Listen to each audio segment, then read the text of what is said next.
I be popping. Sparkles and champagne.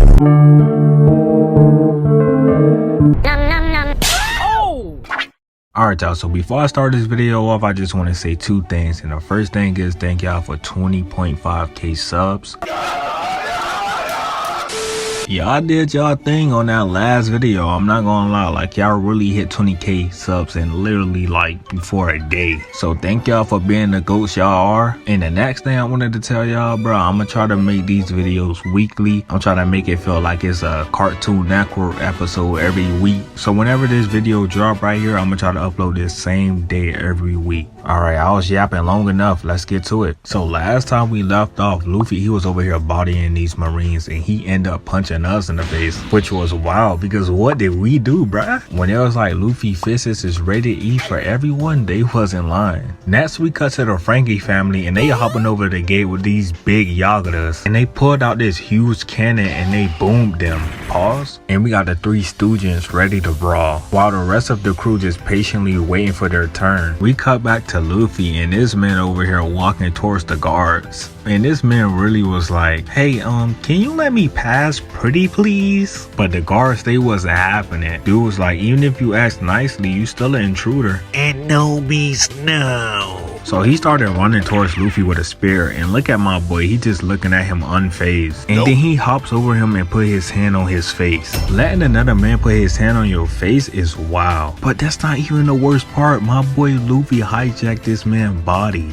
and started controlling him like he's a human robot. And what's crazy enough, Luffy was catching bodies with this. So the first dude run towards them and he gets uppercutted. And then the second dude run towards them and get kicked in the face. So two more try to come from behind. Pause. And as soon as they try to attack Luffy, this man Luffy hops off and they attack the Marine that Luffy was controlling. Meanwhile, my boy Luffy just in the air just styling on them with the arm crossed and all. And steps on both of their heads. Nah, this man is disrespectful. And then smoothly put his slides on their face and then smash both of their heads together like this man, bruh. But wait, hold on, he's not done disrespecting yet. He run towards these two and they both try to attack him, but he hops in between their attacks and does a quick time event kicking both of them. And then after that, more of them wanted to come pull up after they just seen what happened to their buddies. So with that being said, Luffy, he hops up in the air, he kicks this one in the face and then kicks that one in the face, sending Buddy flying. Next he hit Buddy over here with a dynamic entry and my boy Luffy wasn't even paying attention to him.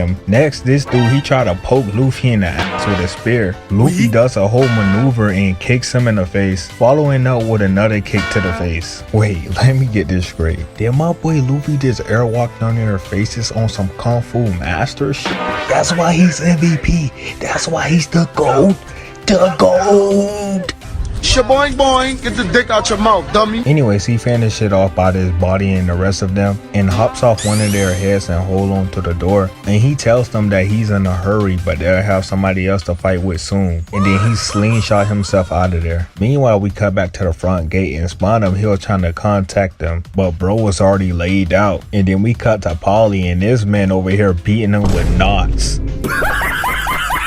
Like, how trash you gotta be to get beaten up by knots? Well, to be fair, if y'all ever hold the rope before, them hoes is low-key kinda heavy, so it kinda makes sense low-key. Next, we cut to Zombie and he just whacks this man with his bazooka, sending him flying. Bro's like, we just starting, I can't go using all my ammo yet, which he ain't lying. Next, his father was trying to stop them from opening up the gate and both Kiwi and Mozu sliced this man up. And then after that, they both separated to go unlock the gate. But while they were trying to do that, this other father pulls up to Kiwi. And Lulu, he distracted him by stopping him with this nose hair power thing. I don't know what this is. And then after that, he slices him. Meanwhile, Tilestone, he was helping Mozu and he was just crushing these fathers. And then eventually after that, both Kiwi and Mozu picked the lock on both sides of the gate. And then eventually after that, all three of these guys pushes the gate open. And with that, they open up one gate and the whole mob start running towards the other gate. And while Kiwi, Mozu, and Polly then were trying to go with them, Zombie was like, hold up, he need a hand with something. So with that being said, since they opened up the main gate, they done called in the giants on them, which was Oyemo and Kashi. And them boys looked at menacing, I'm not gonna lie. So them boys boys hopped over the gate, and if I seen this, I'm not gonna lie, bruh, I would have one-shot at them, which I thought I was gonna be scared. Anyways, he had them all spooked, unlike I would have been. And Kashi, he was like, Get the fuck out of here, little nigga.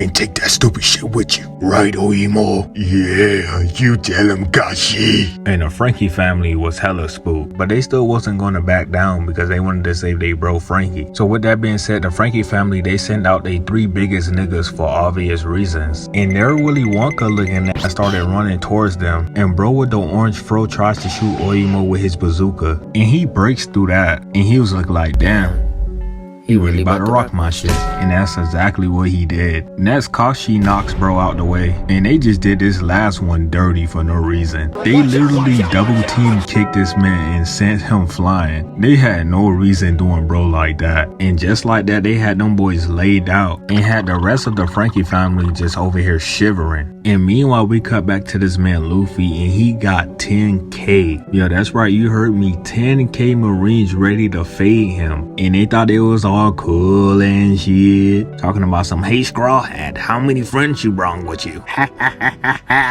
We got 10,000 soldiers over here in Annie's lobby. Luffy was like, I'm sorry, but it's just me.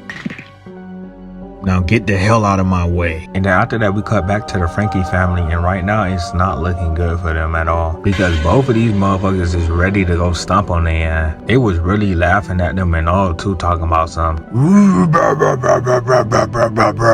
If you think I'm lying, listen to this. Anyways, with that being said, both Oimo and Kashi were just bodying them. I'm not gonna lie, they all were trying their best, but nothing seems to have worked. But then eventually Zaba and the others pulls up with these big Yagatas and didn't waste no time and attack Kashi. I'm not gonna lie, them boys really came in the clutch, because it was almost rest in peace for the Frankie family. Anyways, Kashi, he get pissed, and then he knocks both of them off of him. And then after that, Zaba, he was like, we came here to rescue our bro, so that's what we gonna do. And look at this man Kashi, he was so mad and pissed, but looking pissed can only get you so far. So with that being said, Mozo and Kiwi, they started running towards Kashi, and they legit sliced this man out of his shoes. Look at this man's feet, bruh. By just looking at them, I can tell them hoes stink. Anyways, because they did that, they made this man slip. Next, Paulie, he uses that momentum while he's falling down and uses his rope and grip this man's hair, causing him to fall down even faster. I don't know how, but I guess he just hella strong, I guess. Man's be using these ropes like he's Spider-Man, I'm not gonna lie. And then next, this man Zaba pulls up on him disrespectfully, and bro was like wakey wakey and booms him, sending his head crashing into the gate. And while Oimo was worrying about him, Sodom was like, shut your lame ass up. Nah, cause that's devious. Bro didn't even let him finish his sentence. But anyways, after that, they did this man Kashi so dirty. They literally nailed this man's face up. Like, imagine your op do this to you, bro. I would not be showing my face after that. Them boys even hit the perfect dap up and all too. I'm not gonna lie, bro, you definitely gotta get your get back. You can't just let them do your dog like that. Wait, did he just hit his own homie? Yeah, bro just completely lost it. How you let them trick you into hitting your own homie? That's crazy. That's crazy. Now they got that boy looking like dude that got stumped out on Don't Be a Menace. But on a serious note, it's crazy how they took down the whole giant. And I don't know why he mad. You the one who knocked out your own homie. And it was getting ready to jump bro too. That's we cut back to Luffy, and this man still over here just bodying all these Marines. Just look at all these bodies flying, bruh. Man's over here putting in work. Next after that, this man casually grab a whole tree. And by the way, they have to be NPCs because they see this man grabbing a whole tree and you still running towards him. And then after that, this man collect them all up like he's sweeping them like a broom. And then tosses them up in the sky. And while this man over here was trying to get Spanum a report, a Marine come flying towards him and knocks him out. And now Spanum only think that Luffy took out 5 Marines. Like, this man is dumb. And after all that, Lucci and them finally make it to Spanum. And Lucci tells him that he got Frankie and Robin. And then after that, this man Jobber, he already started to pick a fight with Lucci. But eventually Kaku and Kumadori stops them. And then after all that, Fukudo, he wanted to test their power level to see if they got weaker or not. And after he was done doing all of that, he has now gathered up all of the power levels of CP9. And as you can see here, this is all their power levels. And Jabra, he getting mad because Kaku got stronger than him. And he told Kaku that the competition technique only measures your physical strength. But he he was like he got his devil fruit power, so he can use that in battle. And he was telling him how he can just fold him up anytime he want. And Kaku was like, bro, I don't even care. You can keep telling yourself that if that make you feel better. And Lucha was like, yeah, that's right. Don't listen to this dude. He just be yapping. And then he get pissed at Lucha again, and they end up was about to fight again. And the real reason why Jobber was acting all like this, because he tried to riz up this hideous thing here, and she told bro, nah. Like seriously, how bad do your riz gotta be for you to get dumped by something like this? I'm not gonna lie, I would be mad too. Nah, fuck that, I'd be devastated. But anyways, they wasn't really yapping about nothing for real. So let me just skip to the important part. So they finally let Robin and Frankie come inside the room, pause. And Spawnum, he was just yapping how he usually does. And he was talking about how sacrifices has to be made and all that. And if everyone just give him what he want obediently and without question, he wouldn't have to take things into extreme measures. Just like with Tom. And he made sure he pointed that out to Frankie. So that pissed him off and he ran towards him and he bit this man's head. And I was rooting for him too. Go get him, Frankie. Because men deserve all of that and more. But anyways, eventually Kumadori stops him. But in the process, this man Kumadori slinging this man, spawn him into the ceiling. And like I said, that's what he get. Anyways, we cut back to Luffy. And he uses his Gum Gatling and bodies the crowd of Marines that's in front of him. And then next after that, he scratches his leg far and he kicks all of the Marines that's behind him. And then after that, he scratches both of his arms out and he bodies more of them. And after that, he was just calling out attacks and we just seeing bodies flying back and forth. And then after that, he runs into a building and they was following him and he kicks them down the stairs. And we see this dude over here who was trying to get in contact with Spawner, but he wasn't replying. Anyways, after that, they done had my boy surrounded. So Luffy was like, man, forget this, and he busted a hole through the whole ceiling. And then after he was done with that, this man breaks the wall and then hops up in the air and started punching it up into little pieces and was hitting them with it. I know this big chunk of rubble hurt it. I would have just stayed down after that, I'm not gonna lie. But yeah, they all end up getting folded up by the falling rubble. And then after that, Luffy, he keeps on going. Next we cut to Chief Justice. And one of the Marines tells them that Kashi already got packed up at the main gate. And that Oyemo, he's still fighting, but he's gonna soon get packed up too. So he tells them to send out the watchdogs over there. And then we cut back to Polly and them, and both Kiwi and Mozu already unlocked the gate, so all they gotta do is just push it open now. And while they was getting ready to do all that, bro tries to smash them, but Polly, he ties this man up with his rope. I know I say this almost every episode, but I don't know how this man store all these ropes inside his sleeves. And for it to be this long, pause is kinda crazy, bruh. Anyway, Sodom and Gomorrah, both of them grab the ropes on both of the ends and pulls it the opposite way and made this man started to spin around in circles. And then after all that, they eventually open up the gate. And then next we cut back to Zoro and them, and them boys heading towards any sloppy full speed ahead. All the agents and Marines were surprised to see another sea train. And then after that, they started to peep gang what they was about to do. So them boys started to close the doors. But my boy Zoro and Yokozuna wasn't worried about that at all. So with that being said, Zoro, he tells Yokozuna to smash the gate so they can use it as a ramp and fly over the main gate. So that's exactly what he did. And after that, them boys, they flew over high as hell. Had these motherfuckers looking all dumb. This is good and all, but how are they supposed to land? The crew was telling Zoro he better have a plan, and Zoro was like, he does. And they all was shocked, even Sanji, bruh. But Zoro was like, we fall. And then they get mad at this man. This was another one of my favorite moments in One Piece, bro. It was too funny, I'm not gonna lie. Next we cut back to Polly and them again, and they was about to get ready to go to the third gate. But out of nowhere, one of the watchdogs sneaks this man Polly in the shoulder. And I'm not gonna lie, that bit looked that painful.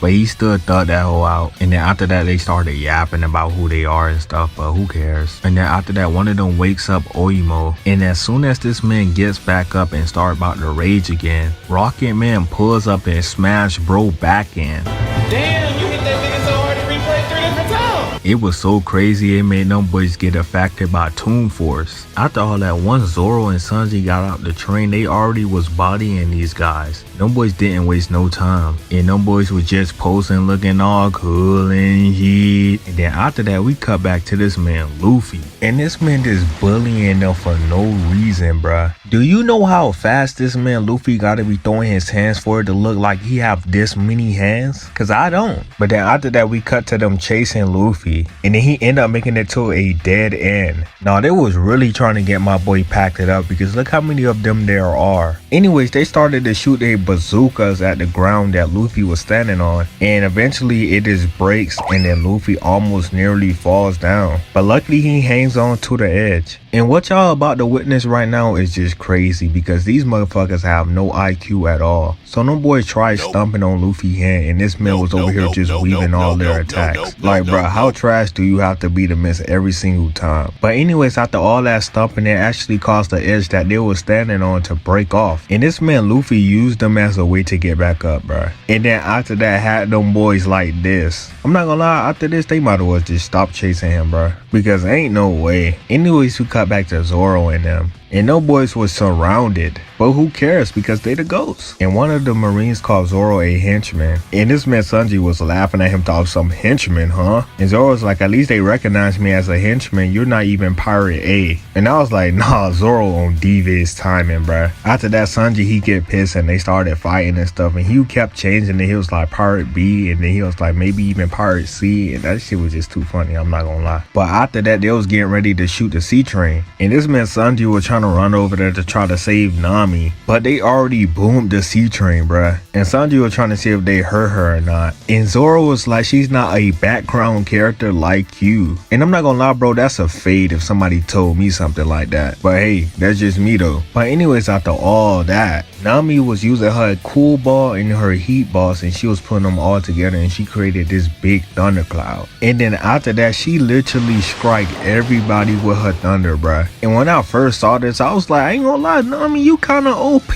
with it now. But in the process, she nearly killed herself, bruh. And she started flying to Sniper King and she hit someone on the head because she nearly almost died from that, of course. She even struck Zoro and Sanji. But this man Sanji is a horn dog, so of course he gonna love that. Anyways, after all of that, they were trying to find where Luffy was at, and they ended up finding him because he was making a lot of noise. Then they started running towards that way, and then that's when the watchdogs pulls up like they finna really do something for real. After that, we cut back to Luffy, and his father tries to hit him with his axe. My boy Luffy catches it and literally slapped this man with his feet. Next after that, he punches this dude look like in the nuts. But I don't get why these guys right here is flying in the air, because what did he do to them? And then after that, he uses his gum spear and kicks him in the nuts, sending him flying through the crowd. And then after that, this man literally was in a handstand position and hops his way inside a tree. They don't call him Monkey D. Luffy for nothing. Anyways, Luffy was trying to figure out why they was running the other way to the main gate. But then he soon realized that Zoro and them is finally on the island, and now he can start running away from them. So this dude shoots a bazooka at the tree, and this man Luffy just started running. After that, we cut back to Zoro and them, and as you can see that the watchdogs is following them. And then eventually they end up pulling up on them, and bro started yapping about nothing at all, and everybody was just looking at him like, bruh. And Sanji was like, what's wrong? Y'all can't afford horses? And y'all get it because these motherfuckers is on wolves. Anyways, they end up surrounding them, and they was about to get ready to fade. And as you can see, my boy Zoro, he will never back down for no fight. But as they was about to get ready to do that, the Franky family, they pulled up on them, and they told them to catch a ride because they don't need to worry about these fathers. So yeah, that's exactly what they did. But not everyone grabbed it on the rope properly. Did my boy Sniper King dirty, bruh. And as you can see, he did not land on there with them.